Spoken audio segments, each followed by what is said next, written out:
peace and quiet of the ocean. Let's find out what's coming up on Forkin. Ah!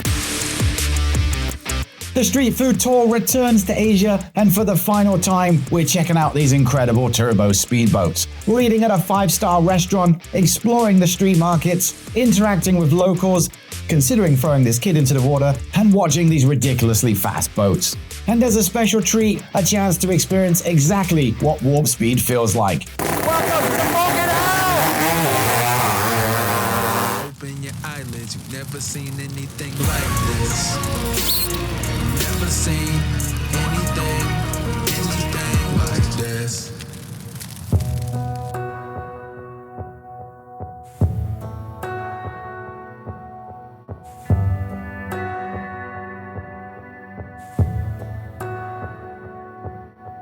We've got this magic that no one can explain.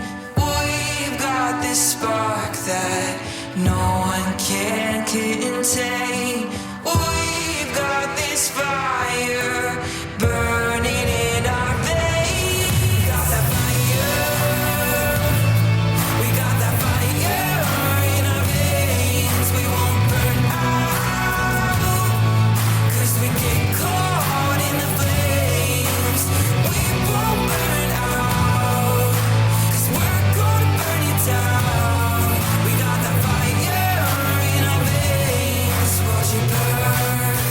Good morning, everyone. And yes, I know YouTube intros shouldn't be 2 minutes long, but I've seen what passes as content these days. I don't care. Richard and I are back at the Turbo Speedboat Finals, and as you can see, plenty of food store offerings everywhere.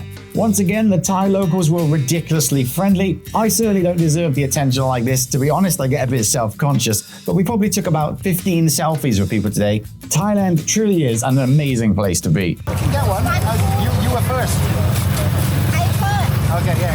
Just one more. Yeah. I think she was trying to let me in front of her, whereas this lovely lady at any 7-Eleven queue. Still, I was keen to try at least something I'd never eaten before, so I thought I'd get one of these donut pancake things, which best I can Google is similar to an American corn dog, whatever that is. It's like a 3-layered pancake with the world's smallest sausage inside. A bit further down the street, we grabbed a cola jelly syringe, but then the loudspeakers kicked in. Pro tip, just like at the rocket festivals or the rice tractor racing, if you're coming to events like this, especially with children, do make sure to bring earplugs. Thailand lives their life loud and fast. คู่แรกนะครับทองประเสริฐกล้าเข้านะครับคู่ที่3นะครับ The sound system here blasts through the entire venue, and as a former roadie, my ears are already ruined, but do protect yourself if you plan to spend a long time here. And as that covers the loud, it's time to go and watch the fast. We headed over to the bridge overlooking the star.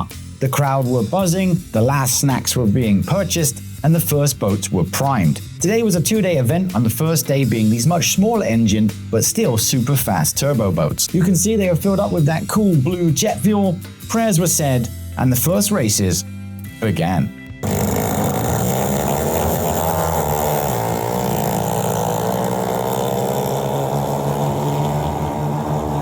Now these lightweight hulls are paired with powerful turbocharged engines to achieve those blistering speeds. The scene is equal parts engineering and instinct. Mechanics and drivers are tuning propellers, timing those engines, trimming for heat and different water types. Local boat yards and small manufacturers are supplying those bespoke parts, and these events range from informal local derbies to organized regional series that draw national attention and sponsorship, with prizes, trophies, and the occasional side bet, but you know, that's not really supposed to happen. Across from the main paddock, there was another bridge with lots more friendly people. And to provide yet another epic vantage point, of course, we headed up there for the very next race.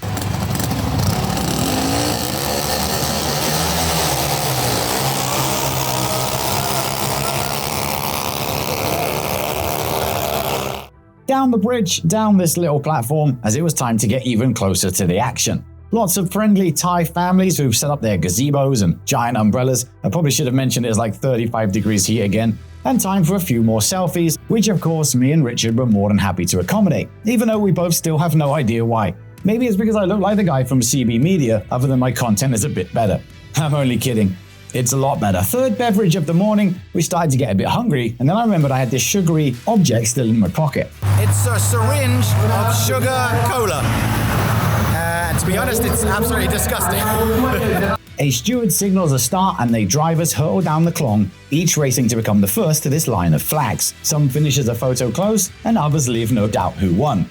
Emergency services stand by at the end of the course, as this is truly one of the world's most dangerous sports, probably just below base jumping, crocodile wrestling, and golf. It's a super famous sport in Thailand and is always live streamed on Facebook, mostly by this legend and his team. As our stomachs began to rumble, it was time to get back to the niche of this channel, which is all about food apparently. And with nothing but healthy beverages and sugar inside of me, Richard invited me to join him at a 5-star restaurant right at the beginning of the course again.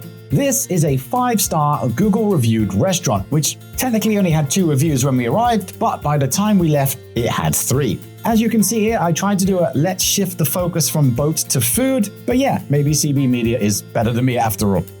At this lovely restaurant, they served a variation on boat noodles, and the staff were absolutely delightful. You can choose chicken, duck, pork. These bowls weren't the exact classic Thai boat noodles we'd expected.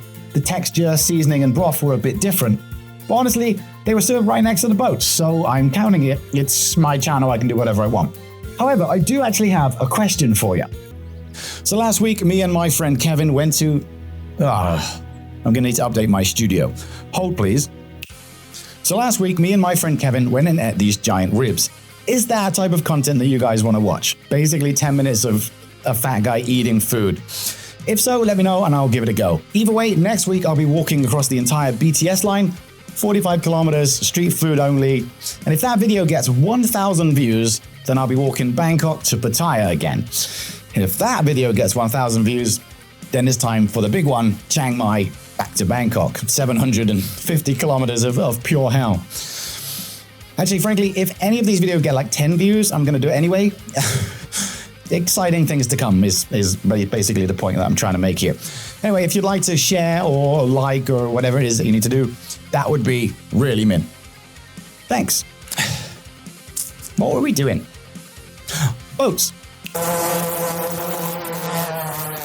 By this point, me and Richard had ventured to the other side of the Klong, basically looking to get some new camera angles, and we stumbled across this little cat. Plus, I got to meet a real-life subscriber to my channel. This is Keith, and he has a lot that he wants to say. This is Keith. Hello. There you go. He's a man of your word. Well, pleasure to meet you, man. Back to the market for one last snack, and it was great to see that there are plenty of actual Western-style foods on offer too. So I tried some of these little rice sausages. Please, someone correct me as to what the actual name of these are. But they were 2 baht each. I ate 10 of them, finished them, and then went back and got another 10. They are super nice. As the last boat skimmed by, today felt a little quieter than usual. Maybe everyone was saving their energy for tomorrow. But still, the passion from the crews and the supporters was absolutely stunning. And before I sign off and share what is literally the fastest boat ride ever, I wanted to say one last thing about my passion. Today marks the beginning of the 4th year of me making YouTube videos. I've taught myself editing, color grading, special effects, anything I could learn to make the content as good as I can. Along the way, I've met incredible people, visited many countries, cultures, and pushed myself so far out of my comfort zone that my comfort zone is like a little dot right now. I'm no expert, but still, I encourage you, sincerely, if you ever thought about starting a channel, a blog, a project, anything that feels just a little bit scary, just go do it. You'll learn more than you expect, you'll find purpose, and you may even be able to help others from your story. So whether your content gets 10 million views or just 10, it doesn't matter if it's helping people, frankly. Hey. And if you need any help, feel free to ask, comment down below, leave me an email, WhatsApp is on the Patreon. Totally for free, of course, all of it is free, I'm just happy to help you. So what can I say after 4 years of creating content with Chiang Mai and many other countries to eat some street food still to come, Mike's coming back, super exciting times ahead. We're just getting started. Thanks for watching. As the boat takes its final turn, we said our prayers. We tried to sit comfortable, and of course we deleted our phone's internet histories. Keep in mind, me and Richard are holding on solely here with 1 foot on that bar, filming with 3 cameras between us, and if the front of the boat gets any more than 1 meter of air underneath it, it's good night. So you can hear the turbo, I'll shut up for 30 seconds and turn off that music. Keep an eye on the floorboards at the front, they start to come up. Enjoy.